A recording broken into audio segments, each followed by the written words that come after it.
todos, bem-vindos de volta ao meu canal para mais um mistério com Molly Westbrook, e no vídeo de hoje vamos falar sobre o caso de Lori Hacking. Como eu disse, hoje falaremos sobre o caso de Lori Hacking.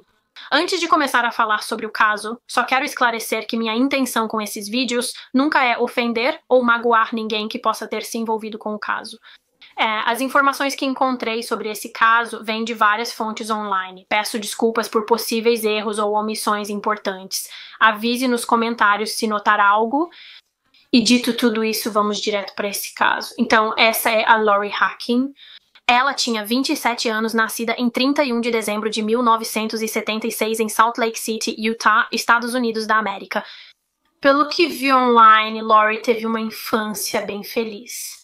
Na verdade, ela foi adotada por um casal chamado Valma e Harold Sauls, que se divorciou em 1987, quando Lori tinha cerca de 11 anos, e Lori também tinha um irmão mais velho chamado Paul. Após o divórcio dos pais, Lori mudou-se com a mãe, Valma, para Orem, Utah. Desculpe se não pronuncio certo. Lori foi descrita por sua família como uma pessoa muito determinada, extrovertida e organizada.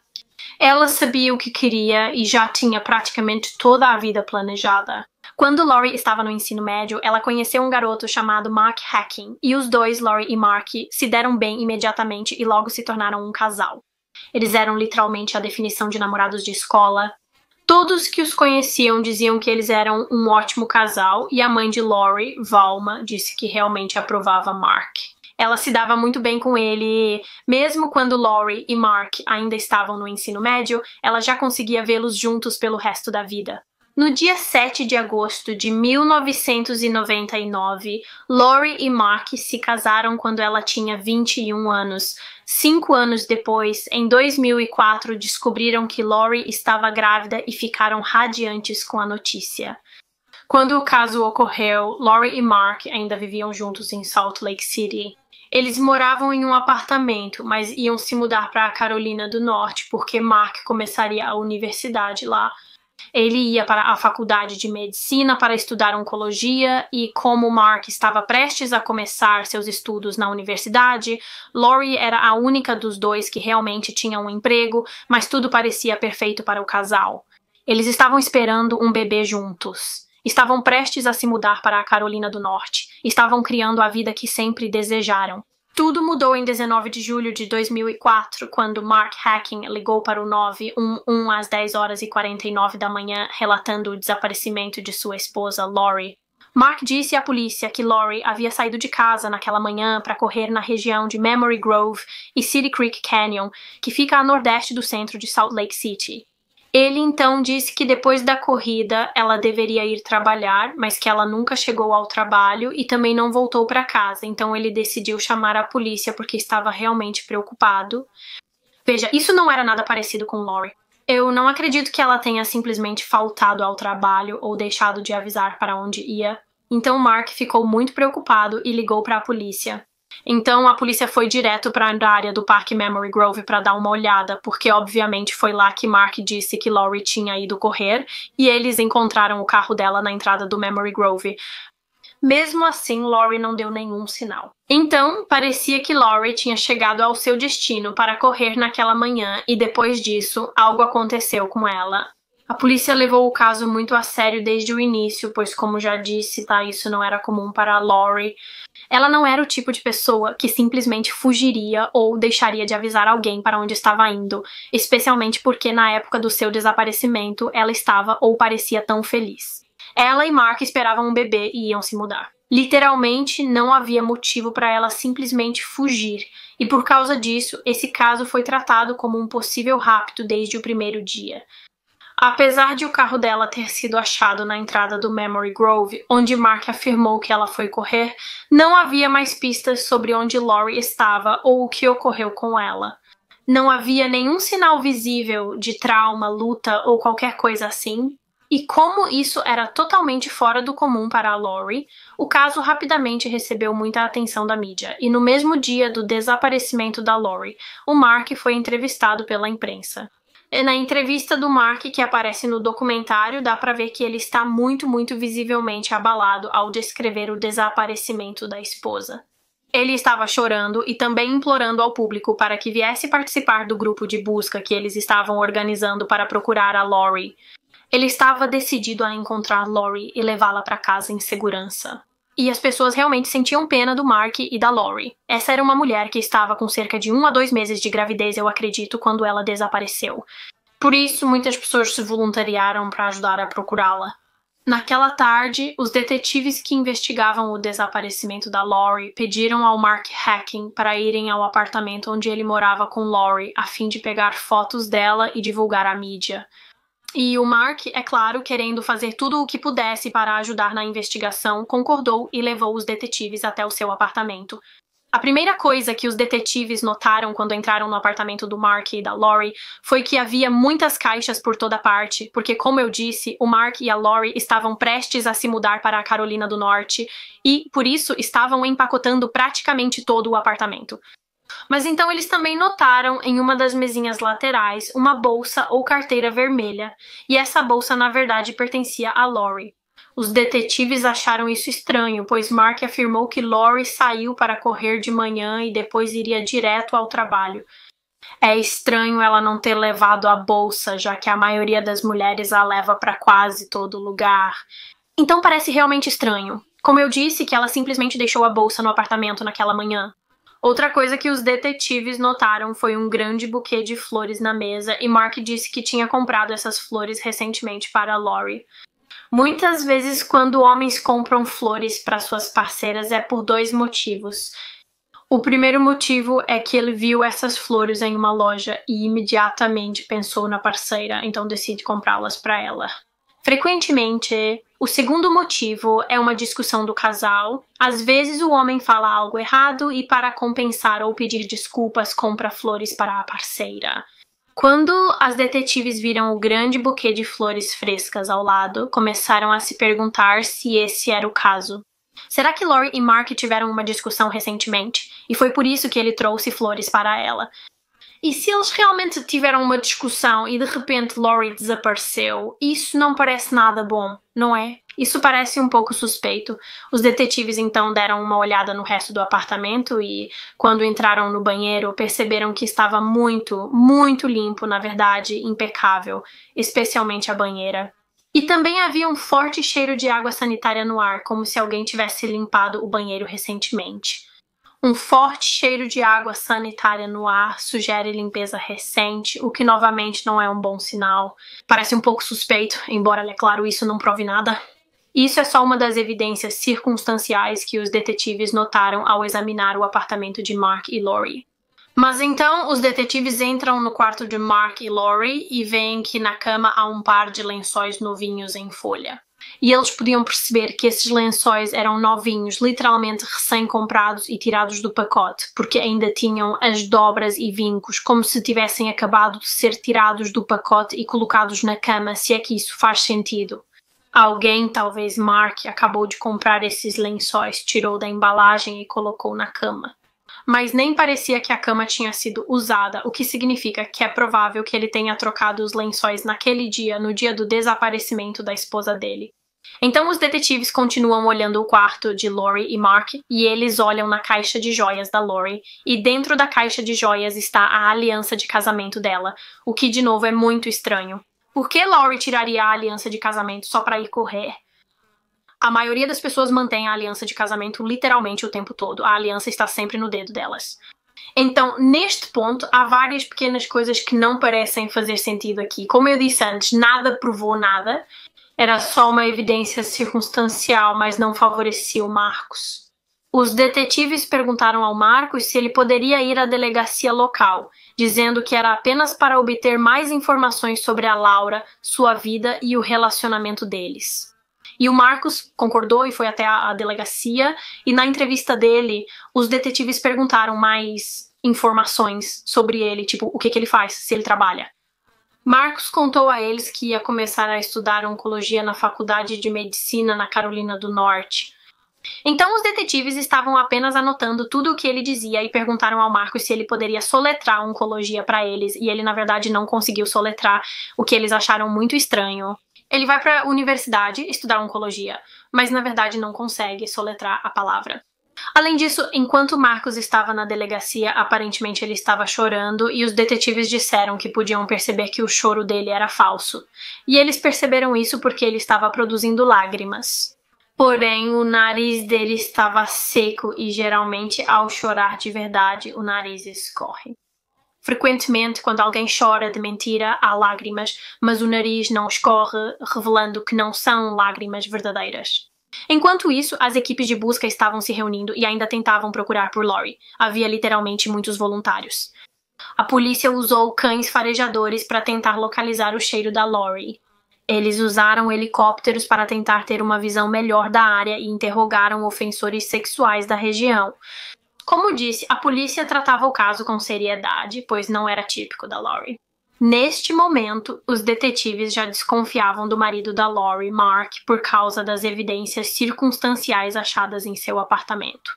Eles pediram para olhar dentro da caminhonete vermelha dele e Mark concordou. Ele estava muito disposto a deixar a polícia revistar tudo o que quisessem. Para ser sincera, ele foi muito cooperativo.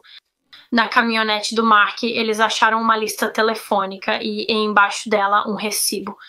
E esse recibo era de um colchão. A data desse recibo era o dia do desaparecimento da Lori.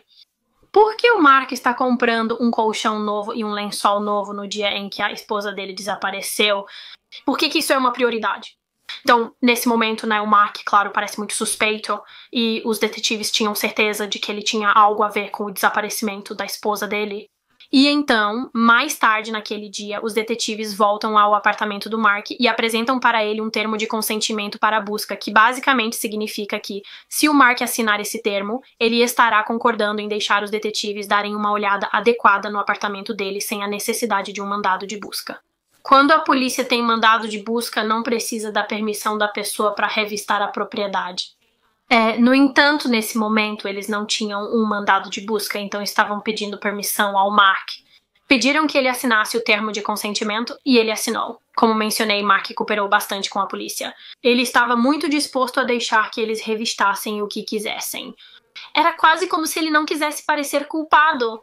E claro, se ele recusasse assinar o termo de consentimento, pareceria que escondia algo. Quando os detetives entram no apartamento de Mark, imediatamente examinam de novo o quarto de Lori e Mark, especialmente a cama. E eles percebem que o colchão é novinho em folha. É claramente o colchão que Mark comprou recentemente e do qual ele tem o recibo. Porém, a base sobre o colchão era velha, não nova. Então, Mark comprou esse colchão novinho, mas ele não comprou a mesma base para combinar com o colchão, para combinar com o design do colchão, se isso faz sentido. Agora, a maioria das pessoas, se estão comprando um colchão novo, vão comprar uma base nova para combinar com o colchão. Mas Mark não fez isso. Ele comprou um colchão novo, mas manteve a base antiga que não combinava com o design nem com a cor do colchão novo. Então, por que Mark comprou um colchão novinho, mas não se preocupou em comprar uma base nova para combinar com o colchão? Mas mais importante, por que ele compra um colchão novo justo no dia do sumiço da esposa? Como já disse, por que isso é prioridade? Os detetives então deram uma olhada dentro da gaveta de cabeceira e dentro dessa gaveta eles encontraram uma faca de caça, que obviamente é uma coisa muito estranha de se guardar na gaveta de cabeceira. E nessa faca parecia haver uma substância vermelha que parecia sangue e uma impressão digital ensanguentada. Os detetives perguntaram a Mark por que havia uma faca com aparente sangue na gaveta de cabeceira, e ele disse que a usava para caçar animais. Agora, há muitas evidências contra Mark Hacking, mas todas ainda são circunstanciais. Tudo indica que Mark foi responsável pelo desaparecimento e possível assassinato da esposa, porém, sem nenhuma evidência concreta contra ele, a polícia realmente não podia fazer nada. Mas eles conseguiram um mandado de busca para o apartamento de Mark, o que fizeram, e o apartamento dele foi isolado. Agora, do lado de fora do prédio onde Mark e Lori moravam, havia um estacionamento e, dentro desse estacionamento, havia um container de lixo ou caçamba onde, obviamente, as pessoas jogavam seu lixo. Então, os detetives decidiram dar uma olhada dentro dessa caçamba e, bem no fundo, encontraram a embalagem de lençóis novos, 2 travesseiros e a embalagem em que colchões novos vêm.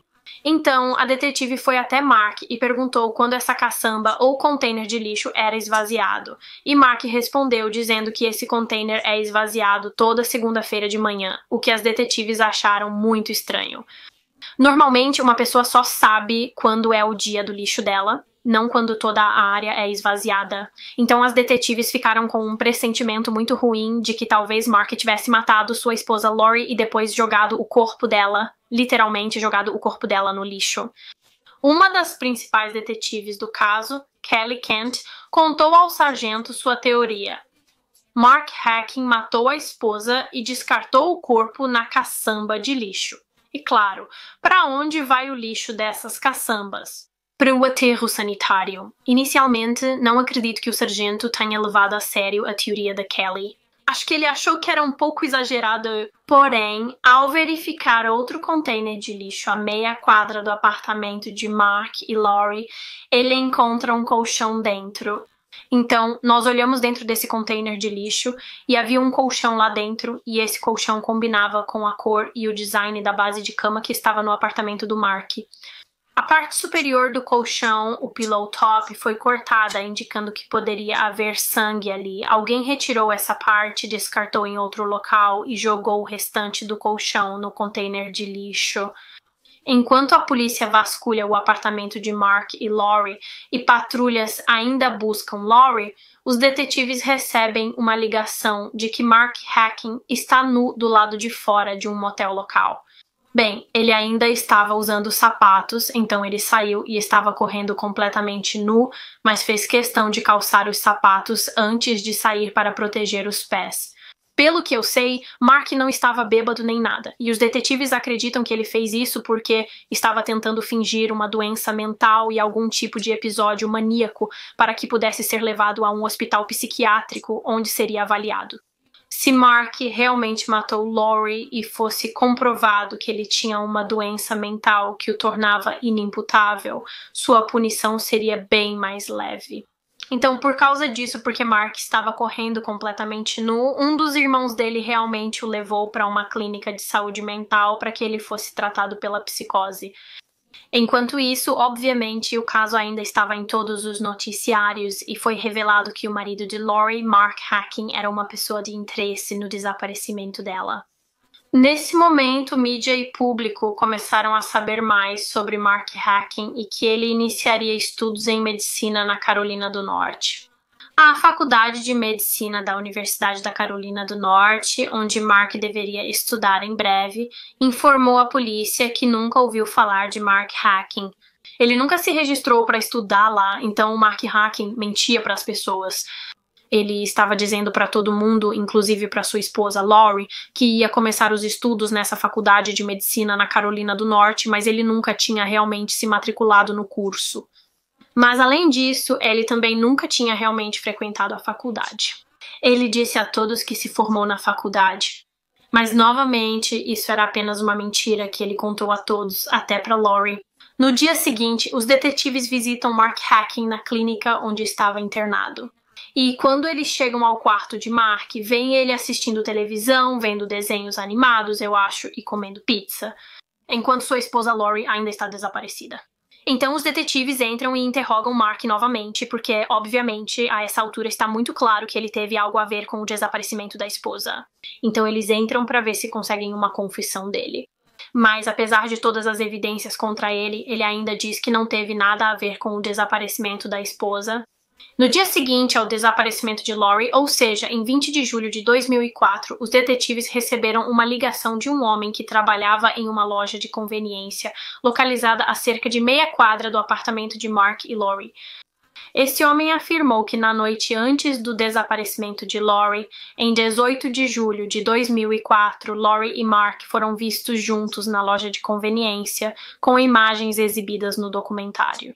As imagens mostram Mark e Lori entrando na loja por volta das 21h45, e nessas imagens é possível ver que Lori está usando uma camiseta bege. Com o passar dos dias, desde que Lori foi vista pela última vez, as pessoas ainda estavam procurando por ela sob um calor escaldante. Esse caso ocorreu em julho e, como eu disse, fazia um calor escaldante e os voluntários passaram horas procurando Lori. Havia um verdadeiro senso de comunidade e as pessoas se uniram para ajudar nesse caso e, como mencionei antes, nesse momento todos já sabiam que Mark Hacking era o principal suspeito, mas não conseguiam arrancar nada dele. Ele não estava entregando nada, então os próprios irmãos de Mark concordaram em ajudar a polícia a conseguir uma confissão dele, e isso realmente funcionou. Os irmãos de Mark foram até a instituição onde ele estava internado e ele confessou tudo para eles. Ele contou para eles que atirou em Lori na parte de trás da cabeça com um rifle enquanto ela dormia e depois colocou o corpo dela na lixeira, que mais tarde foi esvaziada e, obviamente, levada para o aterro sanitário. No começo, quando a mãe de Lori, Valma, soube da confissão de Mark, ela não acreditou nem um pouco. Ela não conseguia acreditar que o marido de Lori tinha sido o responsável por matá-la, porque Mark sempre tinha sido um genro tão bom, gentil e decente. Como eu disse no começo do vídeo, Valma esperava que Mark e Lori envelhecessem juntos, que ficassem juntos para sempre. Ela não esperava por isso, mas quando lhe contaram sobre as provas contra Mark Hacking, percebeu que era verdade. Por que Mark fez isso? Por que matou a esposa se pareciam o casal perfeito? Algumas pessoas que conheciam Lori disseram que no fim de semana, antes de ela ser morta, ela parecia bastante abatida e chateada, porém ninguém realmente sabia o motivo. Talvez eles apenas tenham presumido que Lori estava um pouco abatida por causa dos hormônios, já que, obviamente, ela estava grávida na época. Quando a polícia fez uma busca mais detalhada no apartamento de Mark e Lori, eles encontraram uma nota ou uma carta que estava endereçada a Mark e escrita por Lori. E essa carta da Lori basicamente dizia que ela tinha descoberto que ele era um mentiroso, que ele mentia sobre praticamente tudo em sua vida, desde nunca ter frequentado a faculdade até mentir sobre ter se matriculado na escola de medicina. E ela basicamente disse que não queria mais ficar com ele por causa disso, por causa de todas essas mentiras. Ela queria o divórcio e, de alguma forma, eu realmente não sei como os investigadores sabem dessa parte. Eu não sei se o Mark contou isso pra eles depois, mas na noite anterior ao desaparecimento da Lori, eles descobriram que a Lori realmente confrontou o Mark sobre todas as mentiras que ele tinha contado, e eles tiveram uma discussão sobre isso. E depois ele atirou na cabeça dela enquanto ela dormia, e então ele colocou o corpo dela na lixeira. Ele limpou o apartamento e se livrou do colchão, que obviamente estaria encharcado de sangue. E na manhã seguinte, ele simplesmente agiu como se Lori tivesse saído para correr e ligou para a polícia dizendo que sua esposa estava desaparecida.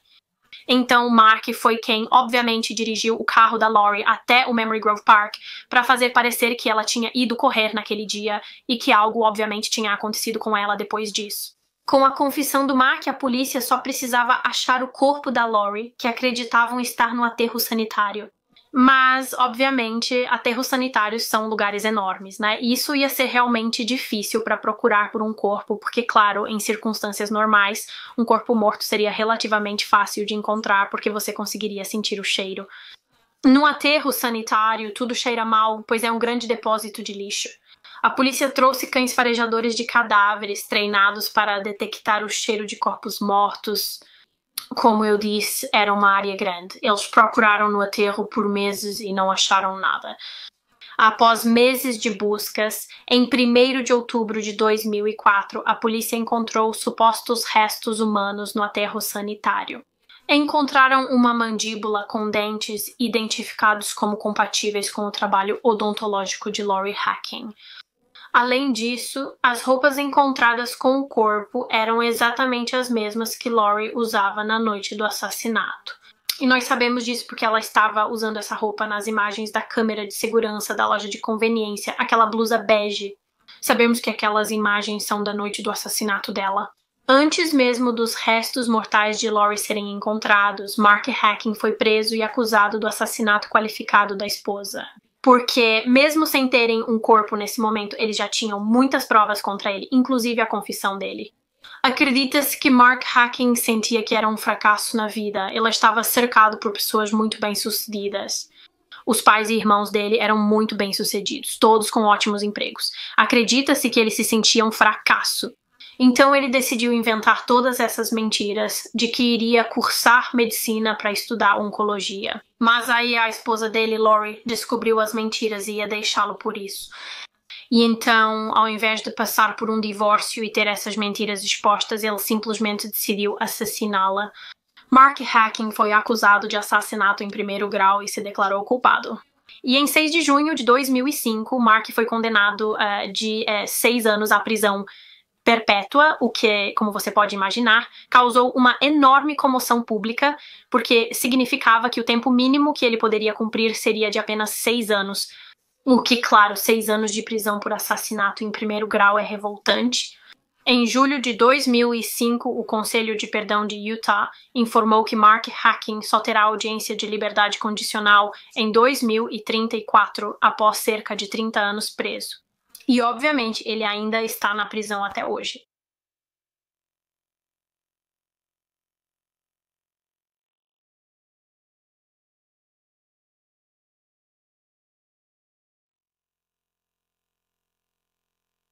Mark Hacking às vezes escreve para Valma, mãe de Lori, da prisão. E nessas cartas para Valma, ele pede muitas desculpas e expressa o quanto se sente mal pelo que fez. Mas basicamente é isso sobre esse caso. Como eu disse, Mark Hacking ainda está na prisão até hoje. Ele poderá ter liberdade condicional em 2034. Sim, esse é o caso de Lori Hacking, realmente muito triste. Antes de encerrar o vídeo, agradeço especialmente aos membros do meu Patreon pelo apoio. Muito obrigada, pessoal! Se alguém quiser entrar para a nossa família no Patreon, o link está sempre na descrição dos vídeos. E é isso, acho que era basicamente tudo o que eu tinha para dizer. Espero que vocês tenham gostado desse vídeo. Se gostou, deixe seu like e inscreva-se no canal se ainda não for inscrito. Até breve para mais um mistério com Molly Westbrook. Tchau, gente!